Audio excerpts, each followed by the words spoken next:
Hey guys, welcome to Out of Ink. I'm the Archivist, and it's been 100 years of Disney. So to celebrate with the 100 years mark, I thought we would talk about a bunch of stuff that Disney hasn't decided to capitalize on until recently. Starting with the Figment comics, which was a 5-part miniseries put out in 2014.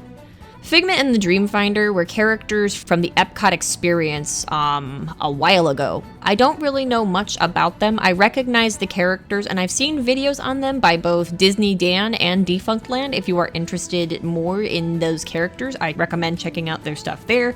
Both of them do much better jobs at explaining it, and they also make other fun videos about the theme parks and the rides and other attractions at Disney, so I highly recommend both the channels. So this was a mini-series put out in 2014 as part of a Disney Kingdoms line, which was a bunch of books Disney and Marvel published about, well, different Disney rides.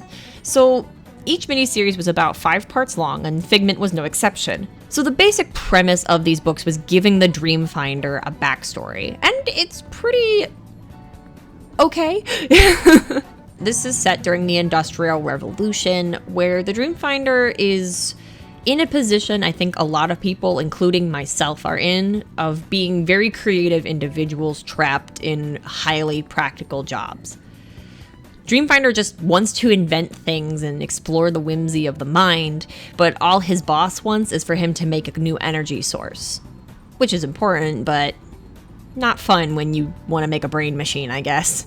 By continuing to work on his passion project, he ends up meeting Figment, which was a little dragon he created as his childhood friend. Figment comes to life, and the two build the machine together to try to figure it out. In so doing, they accidentally open a portal to other worlds, and Figment and the Dreamfinder end up going on a small adventure and have to save reality.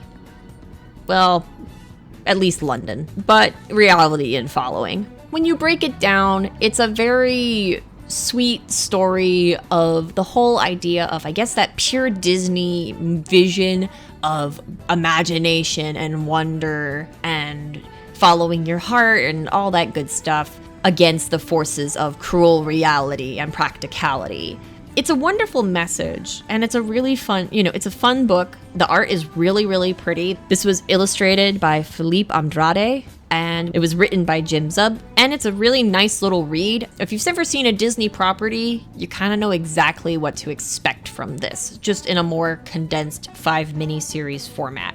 My only gripe with this book is, honestly, I kind of just wanted more from it. I kind of felt like the whole adventure was a little rushed because it was a 5-issue miniseries, and it could have benefited from at least one extra title, but it would have been nice to get more, especially because not too long after this, they published a second miniseries, which was another 5 parts.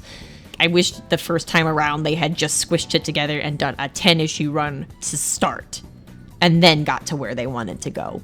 But that's another story. So I think that this book is worth your time, but it's really, it's not gonna rock your world, but it's just a sweet, nice little story for when the cruel reality of life is bearing down too hard on you. Okay, maybe that's a bit much, but it's a nice time. So let me know in the comments below what you guys think. Are any of you guys fans of Figment and the Dreamfinder? Or is this a new experience for you too? What's your favorite Disney ride? Let me know in the comments below. I honestly have never been to Disney, any of the parks, so I don't know yet, but my partner is desperately trying to get me to go, so I'll let you guys know in the future. Anyway, thanks for listening, guys, and I'll see you next time here on Out of Ink.